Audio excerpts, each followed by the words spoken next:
அந்த மாதிரி ஒரு விஷயம் நல்லது. அது ப்ரொடியூசருக்கு வருமானம் வந்தால் சந்தோஷம் தான். அன்னைக்கு விட்ட ஒரு விஷயங்கள்ல இன்னொரு வாய்ப்பு கிடைக்குதுன்னா அதை விட சந்தோஷம் என்ன இருக்குது? ஏன்னா இன்றைக்கி ராயல்ட்டின்னு ஒன்று இருக்குது. அது எல்லாருக்குமே அந்த விஷயங்கள் அந்த காலகட்டத்தில் படம் பண்ணவங்களுக்கு அந்த மாதிரி சிஸ்டம் கிடையாது. இப்போ இன்றைக்கி படம் பண்ணுறவங்க டிஜிட்டல் ரைட்ஸ்லேருந்து எல்லாமே இருக்குது.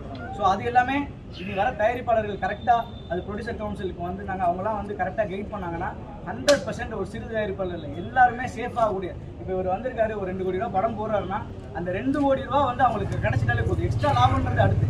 ஸோ அது மாதிரி ஒரு விஷயத்த நம்முடைய முன்னோர்கள் பெரிய ஜாம்பவான்கள் இருக்கிறாங்க, யூனியன்லாம் இருக்கிறாங்க. அவங்க வடிவமைச்சா இன்னும் நிறைய தயாரிப்பாளர்கள் சேஃபாக முடியும். எங்களை மாதிரி கலைஞர்கள் மட்டும் இல்லை, தொழில்நுட்ப கலைஞர்கள் அத்தனை பேர் இருக்காங்க. ஏன்னா நிறைய தொழில்நுட்ப கலைஞர்கள் சினிமா வேலை இல்லைன்னா கட்டட வேலைக்கும் வேறு கூலி வேலைக்கும் போகக்கூடிய சூழல்கள்லாம் இருக்குது. அதை மாற்றுறதுக்கான சூழல் நம்ம திரைத்துறை எப்பயுமே நல்லா இருக்கணும். அதுக்காக எங்களுடைய பங்களிப்பு என்ன இருக்கோ அதை எப்பயுமே செய்வோம்.